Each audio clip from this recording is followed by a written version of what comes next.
Una nang na-demote ang tinaguriang killer cop na si Police Staff Sergeant Jonel Nuezca dahil sa pangingikil noong 2014. Oktubre ngayong taon nang ibaba ang ranggo ni Nuezca dahil sa grave misconduct. Napatunayang nanghingi ng 40,000 pesos ang grupo ni Nuezca mula sa inarestong tricycle driver at pasahero nito. Pero nagkasundo umano ang mga pulis at magulang ng pasahero na 10,000 pesos lang ang kayang ibigay. Sa ngayon may double murder case na kinakaharap si Nuezca dahil sa brutal na pagpatay sa mag-inang Gregorio sa Paniki, Tarlac. Talagang galit na galit lahat ng tao sa iyo. Yan ang pagsisihan mo. Wala ka nang kakampi sa ginawa mo. And that you have to pray hard. Sobrang galit ng tao sa iyo. Kahit pa paano, pinoprotection na lang namin yung anak mo. Kaya may mga pulis din doon. Yan ang ipagdasal mo kasi hindi namin makontrol lahat ng tao. Pinagsisisihan na nga ni Police Staff Sergeant Jonel Nuezca ang kanyang ginawang pagpatay sa mag-inang kapitbahay sa Paniki, Tarlac. Ayon kay Lieutenant Colonel Noriel Ramboa, ang hepe ng Paniki Municipal Police Station, personal niyang nakausap si Nuezca matapos na sumuko. Kwento nito, inamin ni Nuezca ang krimen, nagpahayag ng pagsisisi ng nagawa niyang kasalanan. Dagdag pa ni Ramboa, sinabi sa kanya ng suspect na nagdilim lamang ang kanyang paningin dahil daw sa sinabunutan ng biktimang si Sonia ang kanyang anak na babae. Samantala, hindi magagamit ni Police Staff Sergeant Jonel Nuezca ang insanity plea para naman depensahan ang kanyang sarili laban sa kinakaharap na kaso. Itong iginiit ni Presidential Spokesperson Harry Roque nang tanungin kung maaari ba ikatwiran ni Nuezca na wala siya sa tamang pag-iisip ng mapatay ang mag-inang Sonia at Frank Anthony Gregorio sa Paniki, Tarlac.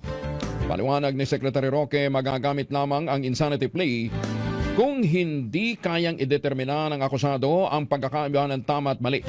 Iginit pa ng kalihim na alam naman ni Nuezca maling gamitin ang kanyang baril sa pagpatay ng tao dahil lamang sa away sa lupa. Sa kampulis, ginusto mo yung profession na yan. At sabi mo yung magtatanggol ka ng taong bayan. Hindi yung papatayin, kinampihan mo pa yung kapwa-pulis mo. Anong pagkakamali ng dalawang tao doon? Matanda na yung isa'y bata. Hindi ganun ang dapat. Dinala mo sa presinto. Dinala niya sa presinto yung kaalitan niya na mag-ina. Hindi yung ganun. Dapat rumispeto. Kung yung batang maliit na anak ng pulis, wala respeto Pasigaw-sigaw At nangahampas pa. Mali yun Hindi dapat yung ganun.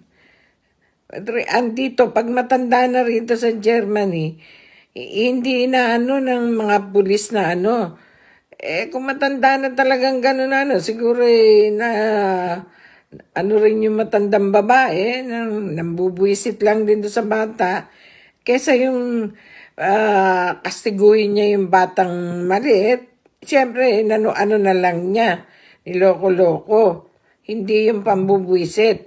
Pambubuisit man siya, bata din at isang matandang babae ang Bagay, hindi pa naman siya sobrang tanda, pero hindi dapat namamaril, hindi ka tsaka hindi ka dapat kumakampi sa kapwa mo pulis kagad. Pakinggan mo, makinig ka na lang, tahimik mo yung bibig mo kung wala kang masasabi.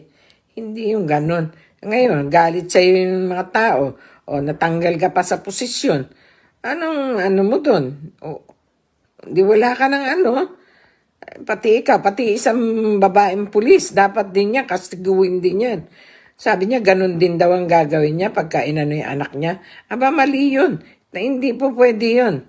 Pulis ka, kaya ka ganyan kinuha yung posisyon na yan, kinuha mo yung trabahong yan para ipagtanggol ang mga tao. Para ipagtanggol ang yung masasama, anuhin yun. Pero hindi naman siguro masama yung mag-inang yun. Bakit kinaganon ninyo? Hindi kumot pulis kayo mamamaril kayo. Hindi. Kailangan may control kayo sa sarili nyo. Kung wala kayong control sa sarili nyo, hindi kayo dapat magpulis na profession ninyo. Hindi na dapat kayo magkaroon ng hawak na baril. Dahil yung baril, ginagamit lang yan sa masasama. Hindi yan ginagamit sa ganyang walang mga kasalanan.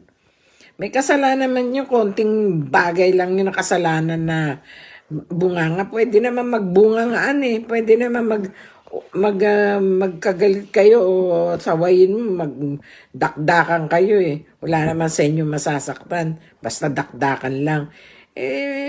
Hanggang sa mapagod ang bibig nyo. Hindi maganda yon. Nagtanong din ako dito sa mga lawyer dito at sa mga amo ko dito na na nakakaintindi rin sa batas. Hindi tama daw yung ganyan. Basta ka na lang mamamaril. Mali yan. Dahil dito sa Germany, hindi yan ginagamit. Pag pulis ka't nahuli kang nagganyan ka, ay wala. Nakakastiguhin ka talaga. Kailangan maparusahan yung pulis na yan. Walang kapatawaran yan. Ako si tsaka yan si Leni Robredo, umepal na naman. Ano kaya kung siya ang presidente na nangyari yan? Ano ang gagawin niya? Baka nanginig ang puday niya sa takot na ganyan. Wala siyang magawa. Tapos ano niya na naman si President Duterte. Hindi, wala rin magagawa din siya. Katulad ni President Duterte, kundi kastiguin nyo Pero palagay ko, hindi niya gagawin yun dahil takot siya. Takot siya sa mga pulis, yan si Leni Robredo. Anong tapang meron siya? Wala. Mepal na naman siya, pumasok na naman siya sa eksena. Hindi niya alam ang punot dulo. Si Leni Robredo, Vice President ka lang. Substitute ka lang kung mawawala ang presidente. Pero wala kang pakialam sa desisyon ng presidente natin yun kung ano ang gagawin niya.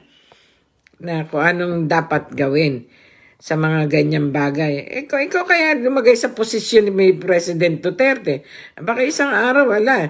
Dahil hindi nyo papansinin yan. Pababayaan nyo lang na mamatay yung tao yung ibang tao Kasi iniintindi nyo yung kwarta yung makukuha nyo sa gobyerno mali yung ka pa naman, Vice President ka pa naman. Tumahimik ka na lang. Huwag ka na makigulo.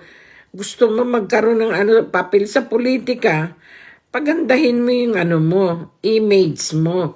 Hindi yung ganyan. Kakampi ka doon sa mga pulis na walang mepal ka na naman. Sinisira nyo lang yung diskarte ng Pangulo Sinisira nyo yung diskarte ni President Duterte para mabuisit. Talagang inuudyok nyo Inuudyok nyo gumawa yata ng matanda Tanda na yun. Ikaw bata pa Vice President. Normally, Vice President ka, dapat nandiyan ka lang. Substitute ka lang kung ano mangyayari sa presidente.